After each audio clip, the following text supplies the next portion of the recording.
Oke. 10 menit. Tolong diwaktuin. Udah record. Bismillahirrahmanirrahim. Assalamualaikum warahmatullahi wabarakatuh. Selamat pagi dan salam sejahtera untuk kita semua.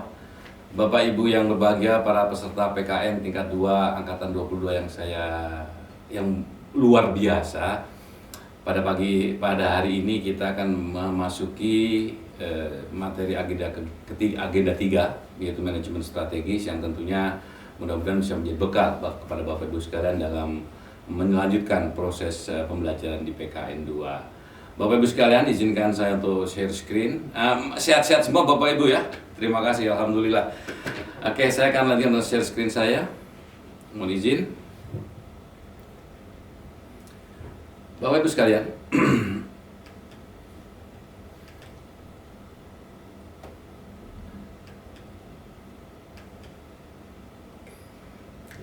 kita akan memasuki pembelajaran agenda 3. Namun sebelumnya saya ingin memperkenalkan diri saya. Ya, mudah-mudahan kita pernah berjumpa di awal-awal pembukaan, tapi mudah-mudahan kita bisa lebih akrab. Akan saya perkenalkan lebih detail. Nama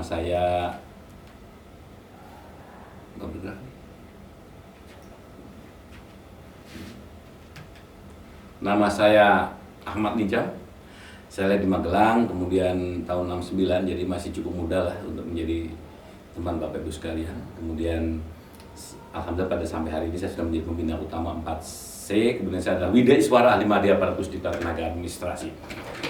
Untuk komunikasi Bapak dan Ibu sekalian bisa menghubungi email saya ahmadnijam@gmail.com. Juga nomor kontak saya silakan 0813-836-8901. Insya Allah ini akan terbuka 24 jam untuk menerima pesan Bapak Ibu sekalian. Hanya bukanya mungkin pagi hari atau sore hari, tapi insya Allah semua akan mendapat respon yang semestinya.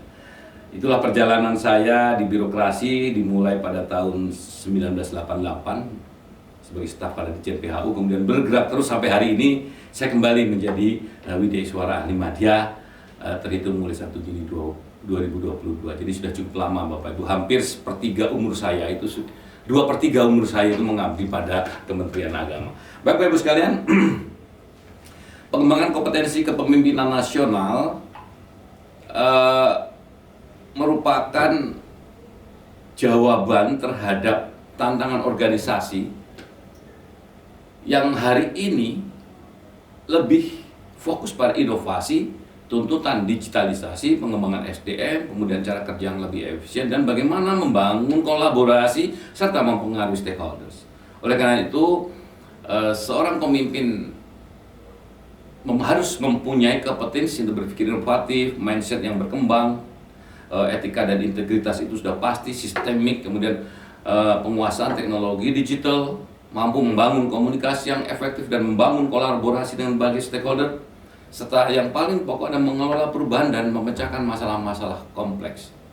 Dan mau tidak mau harus mampu memimpin proses transformasi digital, baik dalam konteks lingkungan organisasinya maupun dan nanti pada tingkat nasional.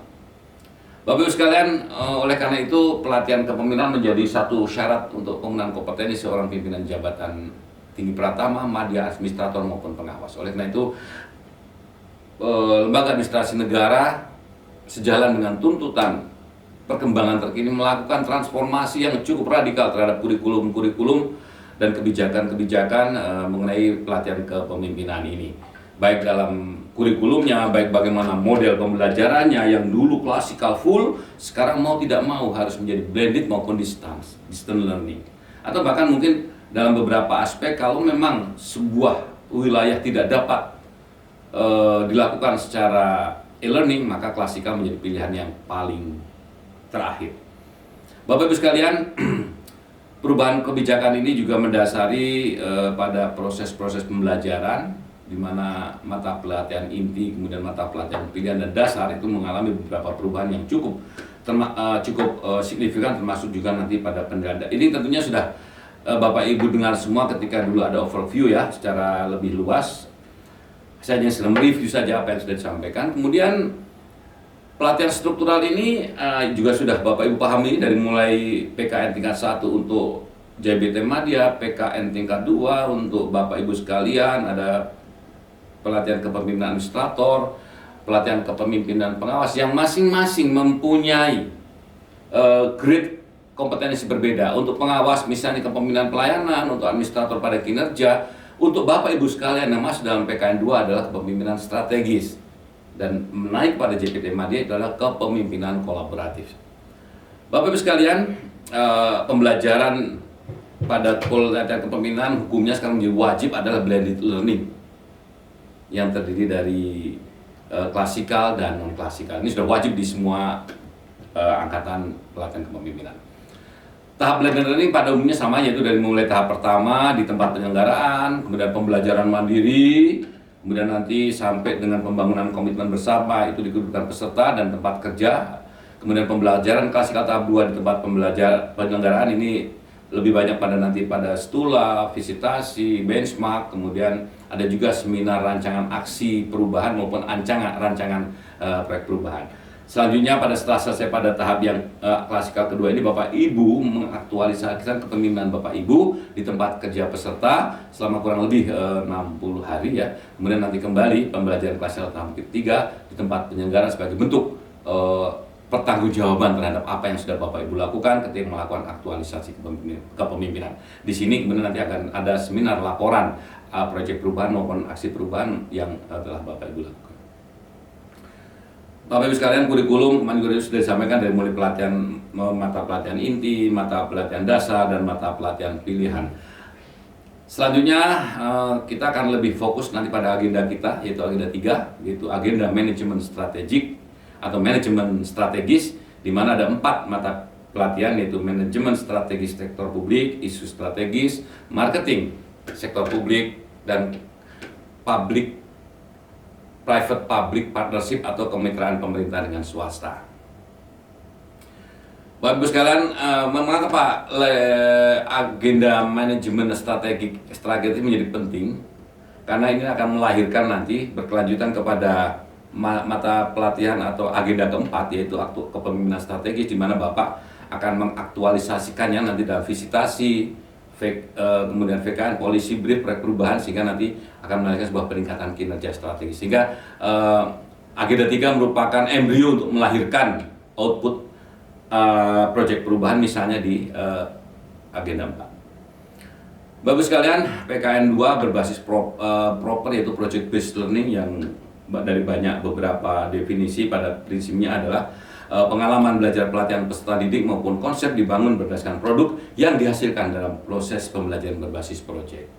Oleh karena itu, mata pelatihan inti kita ada 4 agenda, yaitu pertama agenda mengolah diri yang kemarin sudah Bapak Ibu alami, agenda kepemimpinan strategis juga yang kalau tidak sudah Bapak Ibu selesaikan, dan kita sekarang masuk ke agenda 3, yaitu manajemen strategik, yang terdiri daripada manajemen strategis sektor publik, isu strategis, marketing sektor publik, dan kemitraan pemerintah dan swasta atau public private partnership. Dan terakhir nanti goalnya ada agenda aktualisasi kepemimpinan strategis yang tentu akan disampaikan oleh narasumber yang lain.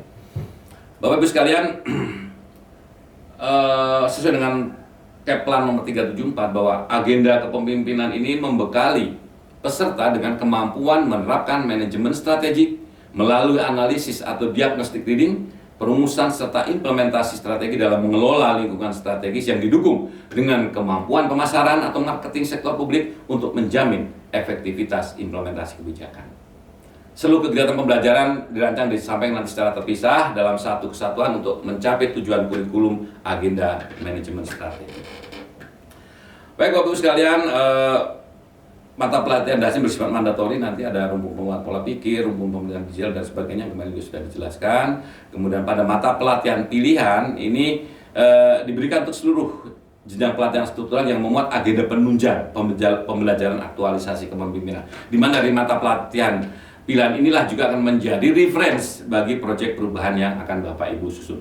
Kalau memang nanti tidak ada, sebagaimana disampaikan, dapat diperoleh melalui seminar ataupun referensi-referensi lain yang jelas itu harus dimasukkan sebagai referensi dalam proyek perubahan yang Bapak Ibu lakukan. Baik Bapak Ibu sekalian, selanjutnya kita akan overview agenda 3, di mana tadi sudah saya sampaikan ada 4 mata pelatihan. kurikulum belajar mandiri, kemudian kita ada nanti sekarang ini sinkronus dan asinkronus ya. Kemudian pada belajar mandiri nanti Ibu akan membuat esai dan lain sebagainya yang saya yakin Ibu sudah semakin lancar mengerjakan tugas ini. Kemudian untuk e-learning agenda 3, kita akan penugasan individu. Setiap peserta diberikan tugas individu yang diarahkan untuk mampu menyusun strategi peningkatan kinerja strategi organisasi. Kemudian kelanjutan dari esai pada belajar mandiri.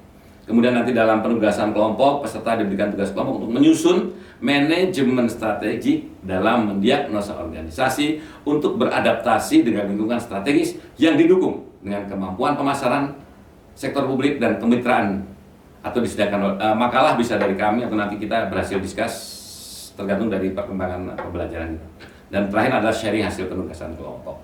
Bapak Ibu sekalian, untuk klasikal pada agenda 3 nanti akan diarahkan untuk mendalami kegiatan diagnosa dan solusi kreatif dengan menerapkan kemampuan pemasaran, marketing sektor publik dan kemitraan. Staf pembelajaran diarahkan untuk mendalami bagaimana seorang pemimpin strategis mempraktekkan kemampuan pemasaran sektor publik dan kepemimpinan kewirausahaan. Dan nanti terakhir yang itu akan menjadi modal lanjutan bagi agenda 4. Baik, bagus sekali. Dalam kerangka pikir agenda 2, saya ingin langsung mungkin karena ini ada Kementerian Agama dan kemarin sudah ada isu yang ditetapkan bahwa manajemen strategis sektor publik kita berbasis nanti pada RPJMN dan Restra Kementerian. Kemudian isu strategis yang kemarin sudah saya dengar itu adalah penguatan moderasi beragama sebagai salah satu program prioritas baik di RPJMN maupun di Restra Kementerian Agama. Sedangkan marketing sektor publik bagaimana membumikan moderasi beragama dalam kebijakan maupun kemasyarakatan, dan yang terakhir adalah public-private partnership itu bagaimana memberdayakan, mengajak stakeholders baik swasta maupun dan BUMN untuk menjadikan penguatan moderasi beragama ini sebagai bukan proyek tapi sebagai gerakan dalam membentuk negara yang damai, tentram, sejahtera lahir dan batin. Baik, Bapak Ibu sekalian, di manajemen strategi sektor publik ini adalah nanti bagaimana mampu menjelaskan konsep manajemen strategis sektor publik, menganalisis lingkungan strategis, dan mempraktekkan teknik penyusunan strategis pada instansi pemerintah. Saya ingin memberikan contoh sesuai dengan tema yang kemarin sudah saya dengar dari panitia, bahwa temanya adalah strategi penguatan moderasi beragama untuk pembangunan berkelanjutan. Bagaimana kita menganalisis dasar hukum dari mulai Undang-Undang Dasar 45 sampai dengan PMA tentang Restra. Kemudian urgensi moderasi beragama, bagaimana kondisi keberagaman bangsa Indonesia. Kemudian bagaimana tantangan yang berkembang, ini akan kita dalami lebih lanjut. Selanjutnya dari situ bagaimana penyelarasan relasi agama dan negara dikaitkan dengan manajemen strategi yang akan Bapak Ibu dalami. Dan kemudian mungkin nanti pada PSPT Bapak dapat melakukan sebuah analisis menggunakan iceberg analisis atau U-teori, di mana di sini akan terjadi bagaimana sebuah pola tren yang berlaku, ada struktur penyebabnya, kemudian ada mental model dengan mengamati fenomena-fenomena yang terjadi. Bapak Ibu sekalian, untuk isu strategis adalah untuk menumbuhkan kepekaan terhadap isu yang terkait dengan integritas, kewirausahaan, dan kebijakan nasional dalam rangka penyusunan competitive advantage pemerintah. Isu strategis tentang integritas kepemimpinan kewirausahaan, kebijakan nasional, dan isu strategis terkait dengan tema visitasi kepemimpinan nasional yang tadi sudah saya sampaikan. Oleh karena itu barangkali nanti dengan tema pokoknya adalah strategi penguatan moderasi beragama untuk pembangunan berkelanjutan, ada beberapa subtema atau mungkin elaborasi dari tema pokok menjadi subtema bagaimana penguatan cara pandang, sikap, dan praktek beragama dalam konteks penyiaran agama, sistem pendidikan, rumah ibadah, dan sebagainya. Kemudian bagaimana penguatan harmonisasi dan kerukunan umat beragama, bagaimana mengirim peran TNI, lembaga sosial keagamaan, ormas, dan sebagainya. Kemudian ada penjelasan relasi agama dan budaya, ini sangat menarik untuk nanti bagaimana marketing dan public private partnership akan banyak berperan juga nanti di sini, karena ada literasi, apresiasi budaya, dialog, dan sebagainya. Kemudian dalam konteks pelayanan publik ada fasilitasi pelayanan, ada bimbingan keluarga, haji dan umroh, jaminan produk halal, dan banyak hal yang bisa kita kembangkan. Sedangkan dalam pengembangan ekonomi dan sumber daya keumatan, bisa nanti Bapak Ibu sekalian bagaimana dana sosial, dana haji, kelembagaan ekonomi umat yang sekarang juga mulai bergulir adalah SBSN untuk pembangunan KO dan unit pelaksana teknis yang dapat disewakan atau diberdayakan untuk memperoleh benefit dari apa yang sudah dibangun. Saya tidak ingin ini hanya contoh bagi teman-teman yang dari BNPB, dari KPK, mungkin juga dari kalau tidak salah di Pemda Pasaman. Silakan nanti kita akan dalami lebih lanjut. Ini sebagai sebuah elaborasi contoh yang kebetulan Kementerian Agama dalam menjadi peserta terbanyak di sini. Nanti dapat kita diskusikan lebih lanjut untuk teman-teman dari kementerian yang lain. Dalam konteks marketing sektor publik ada urgensi dan relevansi marketing bagi birokrasi, kemudian konsep umum marketing dan marketing sektor publik, serta tantangan dan strategi marketing sektor publik yang efektif, bagaimana kebutuhan pemetaan lingkungan internal dan eksternal serta pesaing yang harus dihadapi. Oleh karena itu, bagaimana saya hanya ingin menyitir dari Stephen McCoy, yaitu yaitu the speed of trust, the one thing that changes everything, di mana untuk membangun sebuah marketing ada prinsip kredibilitas, perilaku, keselarasan, dan reputasi kontribusi yang itu akan membangunkan trust, utama bagaimana membumikan moderasi beragama dalam berbagai aspek sosial, politik, dan ekonomi.